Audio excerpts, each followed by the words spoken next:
It started with laughter, cold, careless laughter echoing through an airport lounge. But what those airline crew members didn't know was that their harmless prank on one man would destroy everything they thought was untouchable. Because sometimes karma doesn't wait years. It strikes back in minutes. If you stick around till the end of this video, you'll witness how arrogance, racism, and power collided in one unforgettable moment that flipped the corporate world upside down. And before we dive deeper, if you enjoy stories where justice catches up to the powerful and arrogant, make sure you like, subscribe, and hit that notification bell so you don't miss any of my latest uploads. Now, let's begin. It was a crisp Friday morning at Heathrow Airport. Business travelers hurried through the private terminal, their tailored suits and rolling luggage gliding across the polished floor. Among them was Marcus Hill, a tall, composed black man in his early 40s, dressed in a sleek navy suit. He wasn't just another passenger. Marcus was a Fortune 500 CEO, the head of one of the world's fastest-growing logistics companies. But you wouldn't have guessed it from the way the airline crew treated him. When Marcus approached the VIP check-in counter, the attendant barely glanced up. Her name tag read Chloe, and her smirk said it all. "Sir, this line is for executive passengers only," she said with a hint of mockery. Marcus gave a polite smile. "That's perfect. I'm on the executive list. Marcus Hill, seat 1A. Her brow furrowed slightly before she glanced at her co-worker, Dan, who snickered. "Sure you are. And I'm the Prime Minister." Marcus's smile didn't falter. "You can check." She scanned his ID and her smirk faltered for just a second. But instead of apologizing, she doubled down. "Right. Well, it must be a system glitch. You'll have to wait while we verify." Dan leaned against the counter, whispering something under his breath before laughing. "Maybe he borrowed someone else's ticket." The humiliation stung. But Marcus had been here before. A lifetime of being underestimated had taught him patience. He nodded coolly. "Take your time." Minutes passed, and the terminal grew quieter. Marcus checked his watch. He had a major meeting in New York that afternoon, an investor summit that could determine the company's next billion-dollar deal. Chloe finally looked up, smirking again. "Sir, while you wait, would you mind stepping aside? You're holding up the line." That's when Dan decided to have some fun. He picked up the airport intercom and announced, "Attention staff, we have a VIP passenger claiming to be a billionaire CEO. Please roll out the red carpet." The lounge burst into laughter. Cameras turned. Someone even recorded it on their phone. Marcus didn't move. His jaw tightened, but his composure remained steel. "Are you done?" he asked quietly. Dan shrugged. "Just having a little fun, man. Don't take it so seriously." Before Marcus could respond, another attendant rushed over, her face pale. "Chloe, Dan, stop, now!" They turned, confused. The woman lowered her voice. "The company chairman just called. Mr. Hill is—" She swallowed hard. "He's our new majority shareholder." The color drained from their faces. Marcus didn't have to say a word. The silence that followed was punishment enough. He reached for his boarding pass and said calmly, "Thank you. I'll handle this matter after my flight." He walked away, leaving them trembling in disbelief. But the story didn't end there. By the time the plane landed in New York, the video of their prank had gone viral. Someone from the lounge had uploaded it with the caption, "Airline crew mocks black man claiming to be a CEO." Within hours, the internet tore into the airline's reputation. Hashtags flooded Twitter. "Justice for Marcus Hill. That's just corporate racism. Respect every passenger." Sponsors started pulling deals.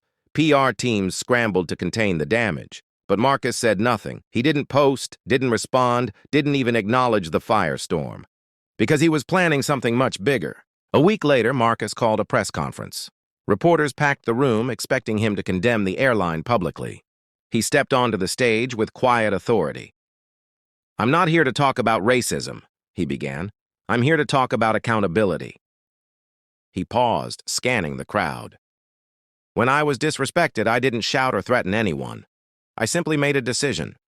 I withdrew my company's $320 million contract with that airline and redirected it to a smaller one that treats people with dignity.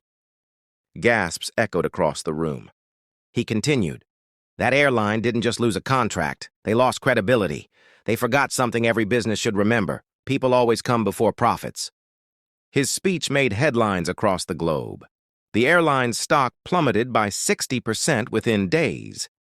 Investors bailed. The CEO of the airline issued a public apology, but it was too late. 2 weeks later, the airline announced bankruptcy. And then came the twist no one saw coming. At the bankruptcy auction, a private equity firm quietly acquired 51% of the airline's assets. The firm's new board chair? Marcus Hill.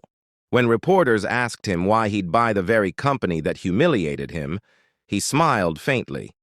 "Because you don't destroy what's broken. You rebuild it stronger and you lead it right."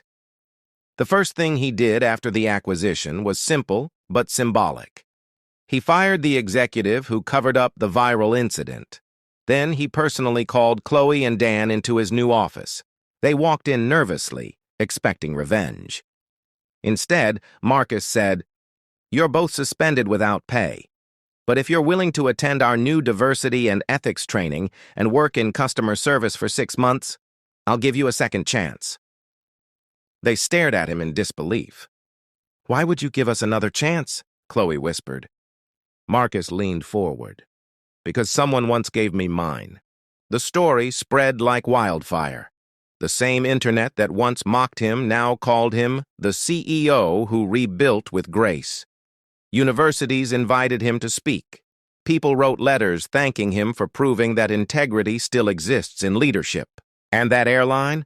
Under his guidance, it became one of the most respected companies in the aviation industry.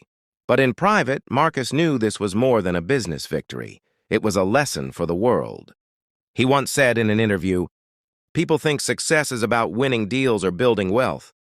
But real success is staying calm when you're disrespected and letting your actions speak louder than your ego." And that right there is the truth. Because power doesn't reveal who you are, it reveals who you've always been. So my question for you is this. If you were in Marcus's shoes, would you have forgiven the people who mocked you, or would you have made them pay? If you're really enjoying this story, don't forget to like, subscribe, and hit that notification bell, because stories like this remind us that no matter how high we rise, life always finds a way to test our character. Now let's continue the story of Marcus Hill, the man who turned humiliation into power. But this time, the battle isn't at the airport, it's inside the company he rebuilt. It had been 8 months since Marcus became the new chairman of the airline that once mocked him. Under his leadership, everything changed. New ethics programs, new management, and a renewed company vision. Fly with respect. The public loved it. Employees were proud again. The airline's profits soared. But behind the polished smiles and glowing headlines, something dark was brewing, something that threatened to destroy everything Marcus had worked for. It started with whispers. A few missing figures in the finance reports, a few delayed responses from the accounting team. At first, Marcus brushed it off. Every merger came with growing pains. But when an anonymous email landed in his inbox with the subject line, "Check your CFO," he froze. Attached was a document, and what he saw made his stomach drop. Millions, quietly siphoned into offshore accounts under fake vendor names. The transactions had been signed off by Jonathan Pierce, the company's chief financial officer, the man Marcus trusted most, the man he'd handpicked to help lead the airline's rebirth, the same man who'd stood beside him during his redemption press conference. Marcus didn't react immediately. He called for an internal audit, but he told no one, not even his legal team. He needed proof. Because if the accusation was true, it wasn't just theft, it was betrayal. Days passed in silence. Marcus barely slept. His assistants noticed his tension. His smile had faded. Finally, the audit results came in, and the truth hit harder than he imagined. Jonathan had been funneling company funds for nearly 6 months. But worse, he'd been leaking inside information to competitors, trying to make Marcus look incompetent to shareholders. His goal? To force Marcus out of his own company and take the chairman's seat himself. The irony was brutal. Marcus had forgiven the crew who humiliated him, but the man he trusted to rebuild the airline had been quietly stabbing him in the back. The next morning, Marcus walked into the boardroom. Everyone was already seated, executives, directors, Jonathan among them. The tension was thick, but Marcus's voice was calm. "Ladies and gentlemen," he began, "I called this meeting to discuss transparency, something we promised the world when we took this company back from chaos." Jonathan smiled politely as if nothing was wrong. "Yes, Marcus, transparency is everything." Marcus nodded. "I agree. That's why I'd like to begin by sharing something transparent, our latest financial audit." He pressed a button, and the screen behind him came alive with spreadsheets and transaction logs. At first, no one understood what they were seeing. Then, slowly, the numbers started to tell the story. Unregistered accounts, fraudulent vendors, and one name appeared over and over again, approved by J. Pierce. The room went silent. Jonathan's face was drained of color. "Marcus, I can explain." Marcus turned to him. "You don't need to. The numbers already did." Jonathan stood up, his composure cracking. "You think you're some kind of saint, don't you? You think your little redemption story makes you untouchable. But this company was mine before you came along. I built its finances. I kept it alive when everyone walked away." Marcus stared at him, voice low but sharp. "And you almost killed it again, for greed." Security entered the room quietly. Jonathan's breathing grew erratic.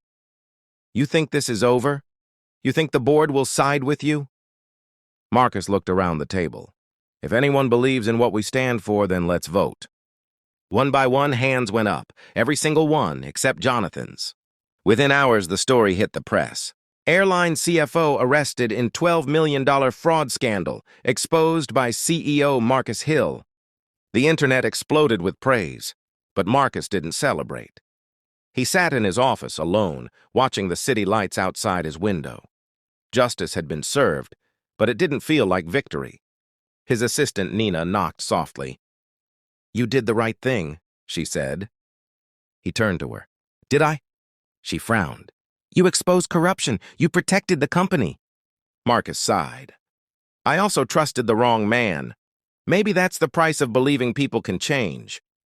Nina smiled gently. "Or maybe it's proof that integrity means doing the right thing, even when you're the one betrayed." 2 weeks later, the board gathered again, not for damage control, but for renewal. Marcus stood at the podium. His tone was steady, humble, but powerful. "When I first took over this company," he began, "people said it would never recover. They said respect couldn't exist in business. But today, we stand as proof that it can." He paused, glancing around the room. "We will make mistakes. We will trust the wrong people. But our strength comes from how we respond when trust is broken." Then he looked straight into the cameras broadcasting live. "I don't want this company to be known for its profits. I want it to be known for its principles. Because when you stand for something, truly stand for it, no betrayal can destroy you." The audience rose to their feet. Applause thundered through the hall. Later that evening, Marcus visited the company hangar, the same one where his redemption journey had begun. He stood before one of the new planes bearing the company's motto, "Fly with respect." As he touched the metal, a tear slipped down his cheek, not from sadness, but from release. He had faced humiliation, then betrayal, and yet he never allowed bitterness to win. For him, leadership was never about revenge, it was about responsibility. And as he turned to leave, he whispered to himself, "Justice doesn't always roar. Sometimes it simply stands still and lets the truth speak." Marcus Hill's story ended not in flames or failure, but in quiet triumph. He didn't destroy his enemies, he exposed them. He didn't seek revenge, he restored justice. And in the end, he proved something timeless. That true power doesn't come from control. It comes from character. Now, here's my question for you. If someone you trusted betrayed you, but you had the power to destroy them, would you seek revenge or justice? Comment your answer below. I really want to hear your thoughts. And if you found this story powerful, make sure you like, subscribe, and hit the notification bell so you don't miss more stories that remind us what real integrity looks like. Because in a world full of arrogance and greed, sometimes the calmest person in the room is the one holding all the power.